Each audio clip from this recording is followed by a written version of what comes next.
Hey everyone, welcome back to Board Chats here on Private Club Radio. Thanks to our friends and partners, Concert Golf Partners, boutique owner-operator of luxury golf and country clubs nationwide. If you are interested in recapitalization for your club, head on over to concertgolfpartners.com.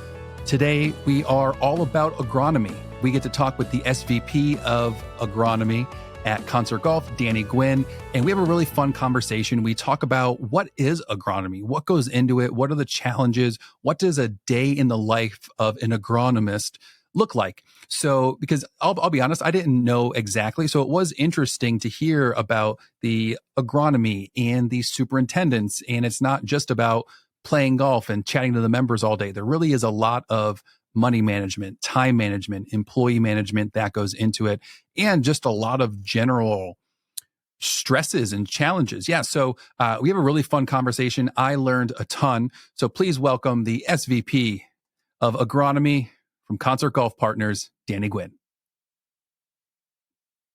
Where is home base for you? Raleigh, North Carolina. I like Raleigh. I do too. I've been North Carolina all of my life, a couple of different cities, but yeah, I wouldn't live anywhere else, honestly. It's a great area. I've done the NC State University Club a few times. Oh yeah, nice. What's your background? So who is Danny? Wow. So I got in the golf business when I was 14. It's really the only industry I've worked in. It was really just a part-time job because I grew up. My first job was working as manual labor in tobacco fields. And I realized really quickly I didn't want to do that. And my father did that by design to teach me what hard work was really about. So I decided I needed to go get serious about everything else, and got in the golf business and worked a lot when I was in high school, and then decided to go to NC State and get my agronomy degree, and the rest kind of fell into place after that. And how long have you been with Concert for? Just over 5 years now. Oh, nice. Congrats. Yeah. Now, you know, it's this is like a little bit of a newer area for me, the agronomy, and I think for a lot of our listeners too. You know, can you just give like a bare bones, or just like, what is your definition of agronomy? Like, what are you responsible for? What do you, when people say like, what do you do? What do you say? Like, what's agronomy? It is a really good question, and I get that frequently. So for me in the golf business, agronomy, well, I'll go back. Agronomy overall is basically the study of crop science and growing things economically. So for me in the golf business, it kind of relates to that the same way. Our job is to produce the best product we can, the best conditioned golf course we can, but to also do it in a fashion to where it makes economic sense. So for us, it's, our conditions, our expectations of conditions change every year. Expectations go up. And then all of our costs and things like that are going up as well. So it's a multifaceted. We have to be really good with growing things. We have to be good at managing money. We have to be good at personnel management. It's just like anything else. We have to do a little bit of everything and try to do it really well. In my head, I was just going, oh, it's just the grass and the greens. And then when you were like, oh, the budgeting, oh, yes. The people, I was like, oh, snap. Okay. Yeah. This is a lot bigger. There's a lot that goes into it. So, yeah. So does every golf course superintendent have a degree in agronomy, or how does that work? Is that like a necessity? Is it like a nice thing to have? It's a great tool to have. I would say if you're younger and you're trying to get into the industry, I think it's a necessity. I will tell you, there's a couple of guys that I've worked with in the past that did not have an agronomy degree. Maybe they had a different degree, and they were some of the best superintendents I've had a chance to work with. I think it's a good tool, but I think a lot of people, especially younger guys, and I went through this too, once I finished school, that's when the real education really started, because then I had to go figure out how to apply what I had learned. And that's when everything got going. So it's a great tool, but you're still you're still on an island, so to speak, because it's you and your staff against Mother Nature and everything else. And you just have to be ready to apply those things that you've learned. So it is more than just hiring somebody to watch after the greens. There's so much more detail and work that goes into it. Wow. Yes. Wow. And as I said earlier, our expectations from the players and our members goes up every single year, and we have to adjust to keep them happy. And maybe some of the things that we have to do to the golf courses adds additional stress to the courses. So it's constantly moving target. Oh, yeah. Especially now with all the costs going up of everything, and members Sure. are, players are going to want to, see more value also. So they just don't want the price to go up and it's the same course. They want to have some funness, some changes, They want to see a little the bit value. of difference. They want to, and it's so competitive too with members in certain markets. Maybe a member at Club X are going to compete with Club Y. Our golf course is in far superior condition than yours. And so it snowballs. So what's a day in the life of an agronomist? It is a long day. You start extremely early. Sometimes in the year, you finish extremely late because you're at the whims of Mother Nature, whatever the golf schedule looks like that day. There could be days in certain markets where you'll work 14, 15-hour days because your golf course is under so much stress. And if one mistake happens, that's going to affect your career, and that's going to affect the club's success for the rest of the year, possibly. What would be challenges? Like, so, you just mentioned 14-hour days, all the conditions. What are some like the biggest challenges that agronomists, I love that word, agronomist. I love what are some like the biggest challenges that, they and you face on a daily or weekly basis? There's certain areas of the country that I'll use to highlight a great example of. I would say in the Northeast, from the DC market through Philly, even to Long Island, the types of grasses that we're growing in those markets can be susceptible to weather extremes, especially in July and August. Too hot, too dry, too wet, could be anything. And those grasses are on such a razor's edge of being alive or being sick or failing that it can honestly change from hour to hour. So we have to be very careful about. Stop it. Yeah. We have to be very careful about water management, in particular in that market. Too much actually can be a very bad thing. And if we don't have enough, then things can get very bad also. So you're on a razor's edge. If you get into drought, you have to adjust to that.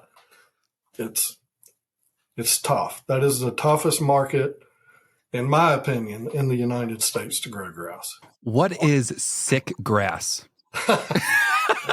It's just a general term. It can be diseases. It can be insects, which we have an increase of the insects that we have to deal with now. Because again, going back to what I said earlier, we do things to put so much pressure on meeting the members' expectations of green speeds and things along that line that we are encouraging other things to become more prevalent, such as insects, disease. Again, this sounds crazy, but you can overwater a green or a golf course, and in specific conditions, it can cause tons of disease pressure, tons of issues with the turf itself. It's something always, honestly. And sick grass can be anything from insects, disease, too wet, too dry, just unhealthy. Me and my friends had some sick grass in high school, but I think that was totally different.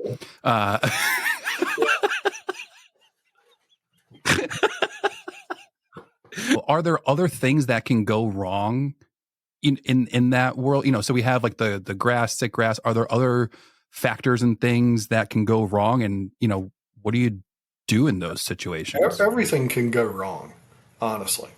Irrigation systems are designed to help you in situations. No irrigation system is perfect. So it's really designed to help you in situations of drought. Irrigation systems fail. Things go wrong. You may be in the middle of a drought and the water doesn't run that night. So the following day, you're trying to fix whatever issue went wrong, and you're also trying to keep your turf alive.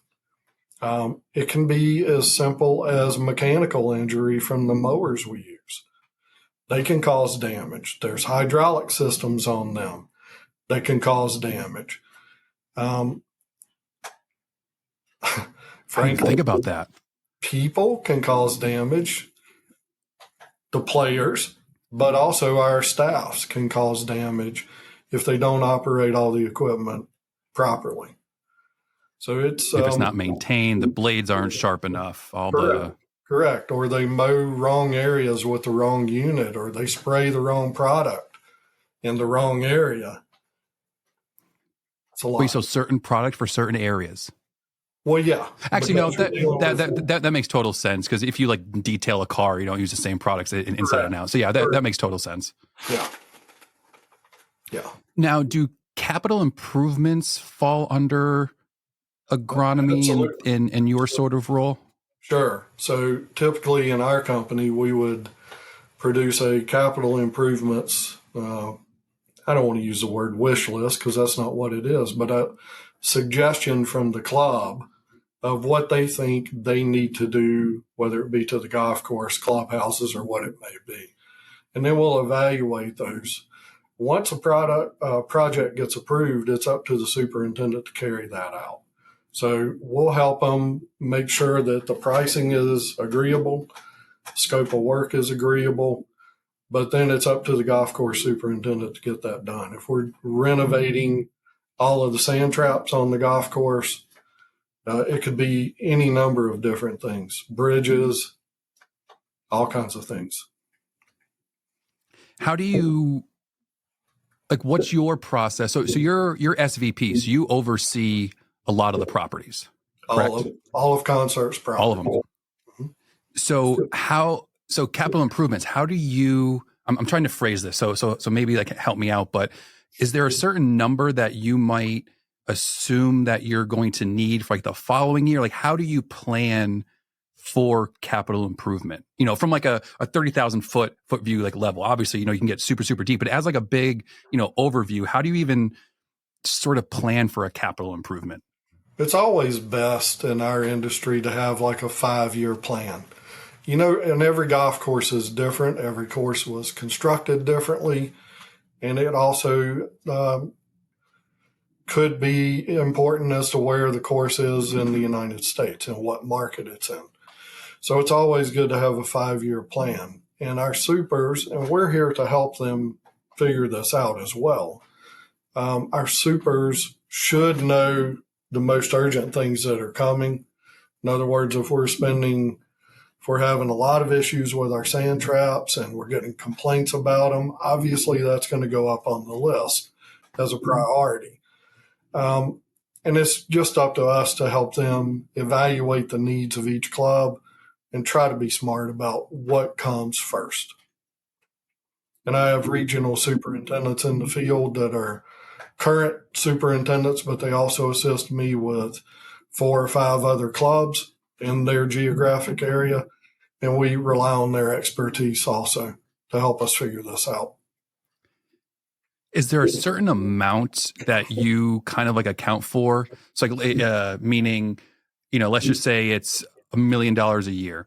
Do you then assume in 5 years it's going to be 1.1? Do you have certain numbers or projections that you kind of base your capital improvements on? We do, and or is it so all different a little bit because each course is sort of different? Each club is so different, and that's one of the good things about Concert. We don't try to cookie cutter and run every club the same way. So every club has their strengths and weaknesses, and we try to manage those. So it's really dependent on the club and where we want it to grow to has a lot to do with how the funds are allocated. Gotcha. Because I know a lot of people, especially now, it's trying to milk any little bit of profit out of the club and the course. They're a penny wise and a pound foolish. I forget what the phrase is, but it's like, they try to cut corners. Yeah. There's a lot of that goes on now, and certainly that's one of the good things about concert golf. And one of the reasons I came to concert is that we look at things differently. We reinvest in the product. That is our main goal, especially when it comes to agronomy, because we understand that we can't save ourselves to success. We have to continually reinvest in the product. And as a result, the club is going to grow and be successful. If you want to think about it, the members, it's not just paying to be there.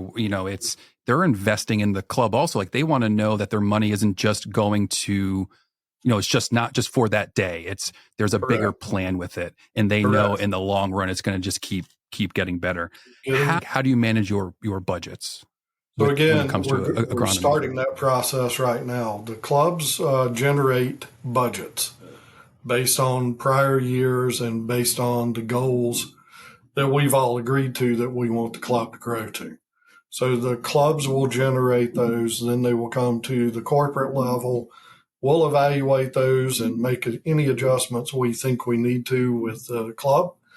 But in most cases, I would say it's very, it's not unusual for our budgets to go up year after year.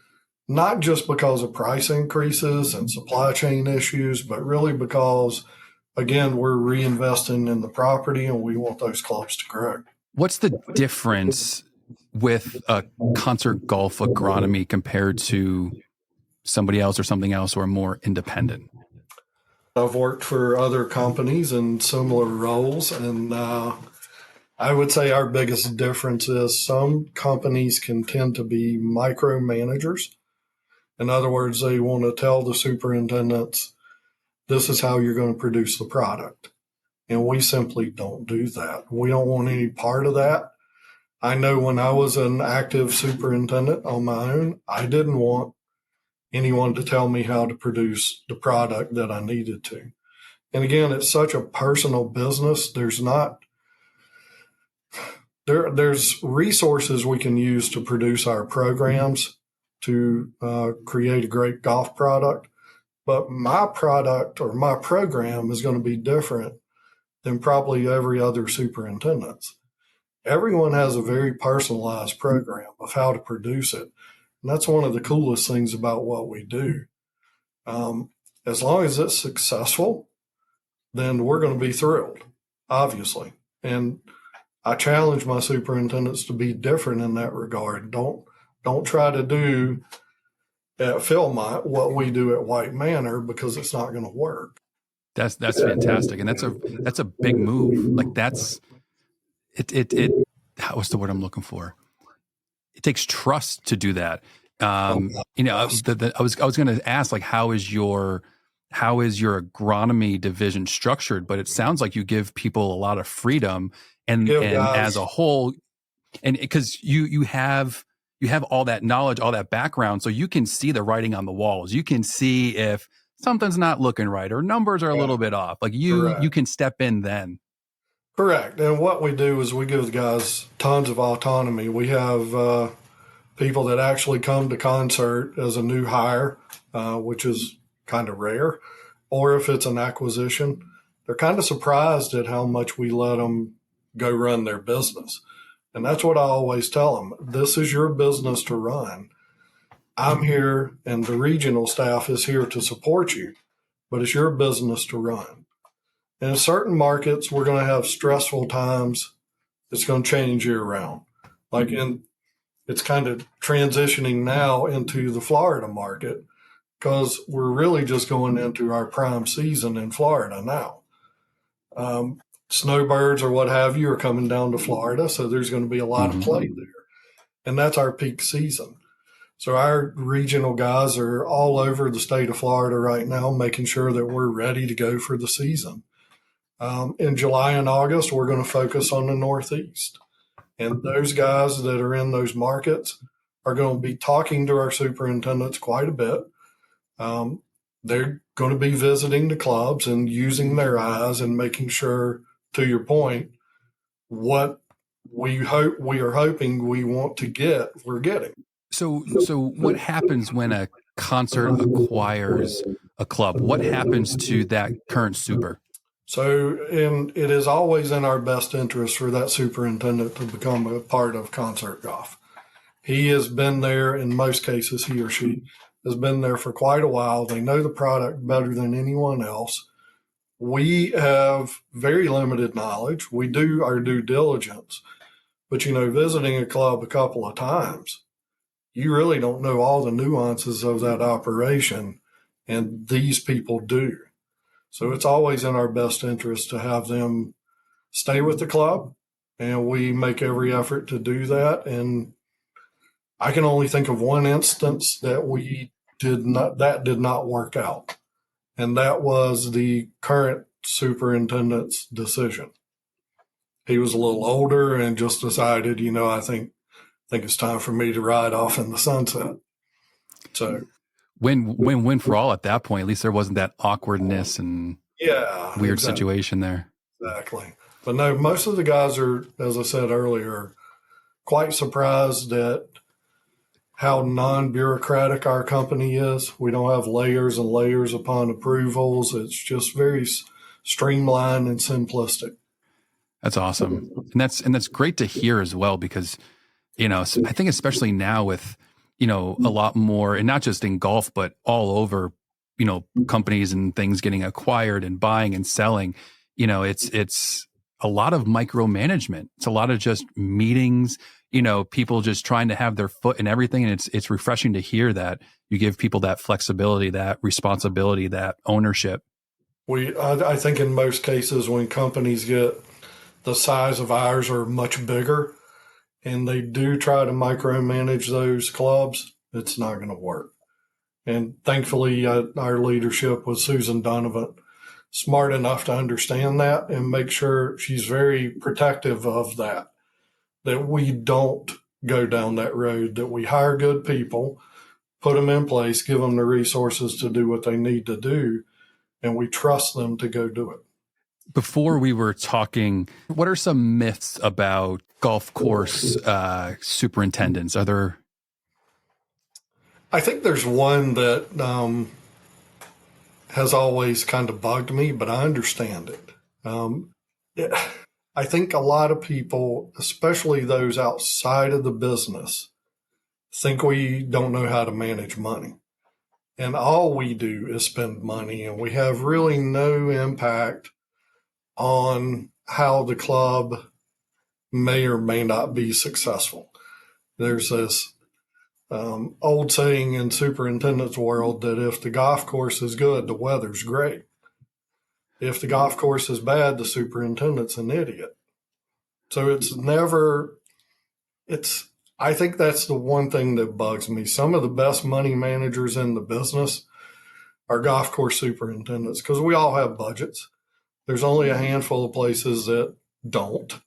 And I mean literally a handful, but we all have budgets, and we all have guidelines and goals that we need to get to.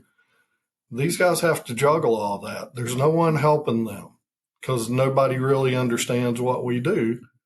So as far as products they buy, labor, trying to attract labor, managing those payroll dollars, it's a daily task. So they're constantly managing money. So it is more than just saying, good job on the course, break a leg, Bill. Right. More than just, shaking hands and slapping asses. That's right. I wish it were that easy. It would be a lot easier than it is now. Hope you all enjoyed that episode. We have plenty of other board chat episodes. Please go listen to them. There's tons of valuable content. If you're interested in recapitalization for your club, head on over to concertgolfpartners.com and set up a confidential call with Peter Nanula. Really nice guy. You're going to have a great chat. And one of the perks of Concert Golf Partners is no more member assessments. What? So if you're interested in having a conversation, head on over to concertgolfpartners.com. That was your episode of Board Chats. Catch y'all on the next one. Bye-bye.